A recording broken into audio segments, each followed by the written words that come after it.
Molly Whuppie. A rare tale this, distinguished by the fact that the youngest child who outwits the giant and wins a kingdom is a girl. There's a rich mixture of motifs here. The deception of the giant's wife by the bag trick, the stealing of objects from the giant. These echo and re-echo through tale after tale.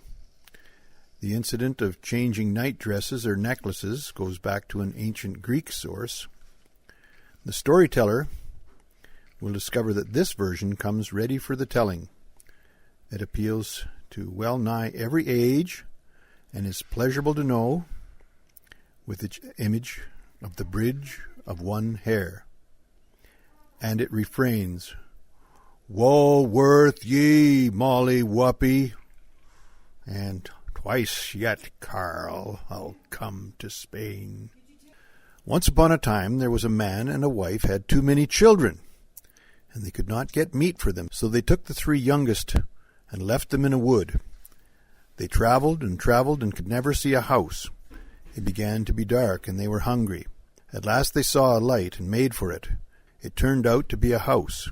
They knocked at the door, and a woman came to it who said, "What do you want?" And they said, "Please let us in and give us something to eat." And the woman said, "I can't do that, as my man is a giant, and he would kill you if he comes home." They begged hard. "Let us stop for a little while," said they, "and we will go away before he comes." So she took them in and set them down before the fire and gave them milk and bread. But just as they had begun to eat, a great knock came to the door, and a dreadful voice said, "Fee, fi, fo, fum, I smell the blood of some earthly one."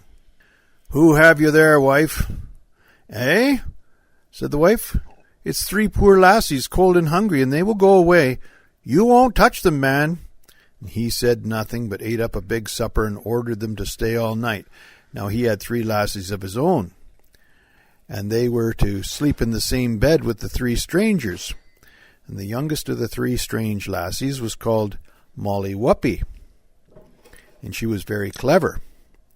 She noticed that before they went to bed, the giant put straw ropes around her neck and her sisters, and round his own lassies' necks he put gold chains. So Molly took care and did not fall asleep, but waited till she was sure everyone was sleeping sound.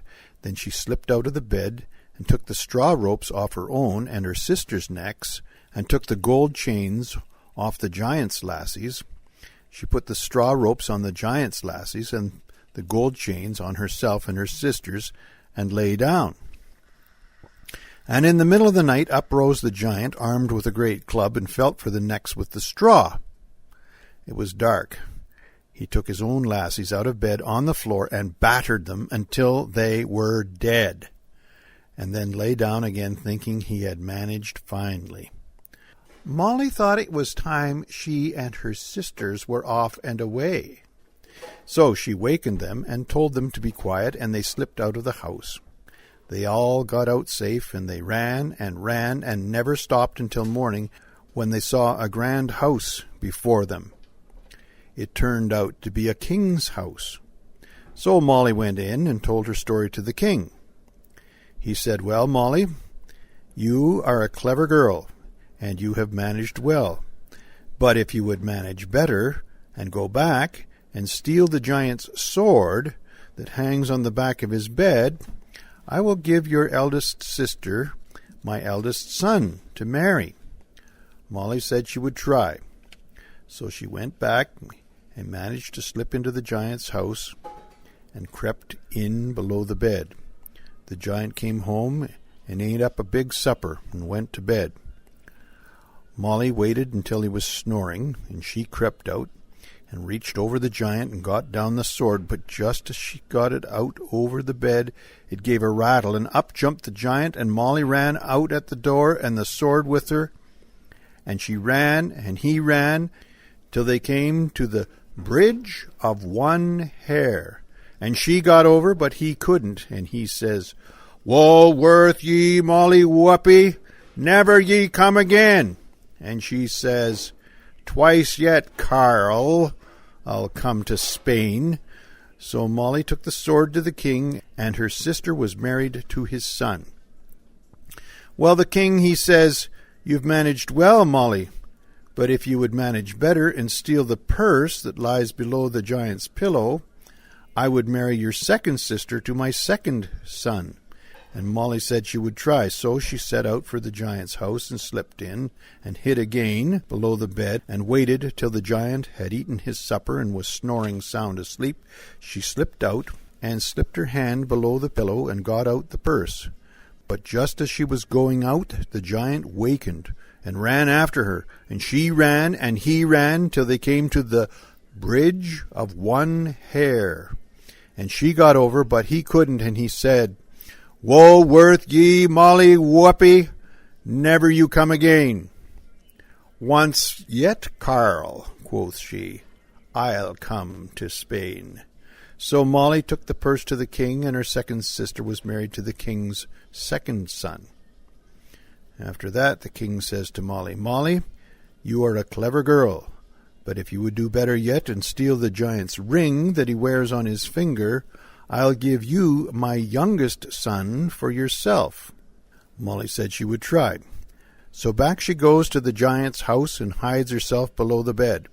The giant wasn't long ere he came home, and after he had eaten a great big supper, he went to his bed and shortly was snoring loud.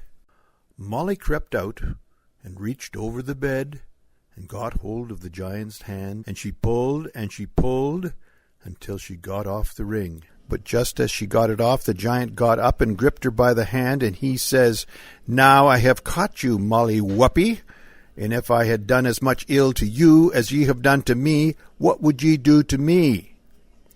Molly says, "I would put you into a sack, and I'd put the cat inside with you, and the dog aside you, and a needle and thread and a shears, and I'd hang you up upon the wall, and I'd go to the wood and choose the thickest stick I could get, and I would come home and take you down and bang you until you were dead."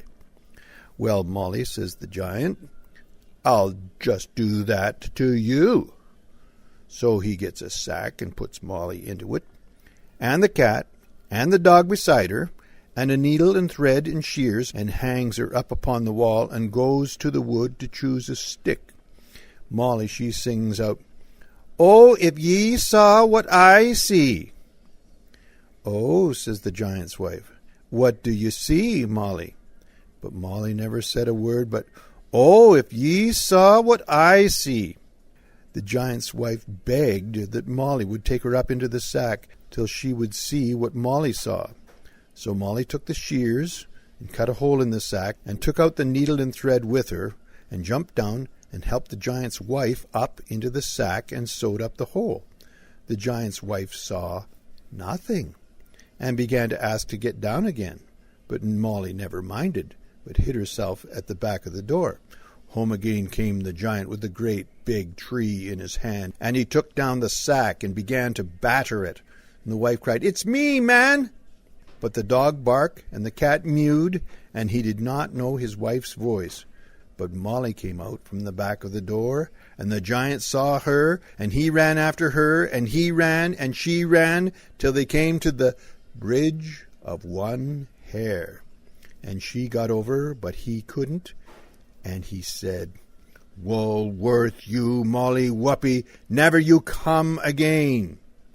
"Never more, Carl," quoth she, "will I come again to Spain." So Molly took the ring to the king, and she was married to his youngest son, and she never saw the giant again.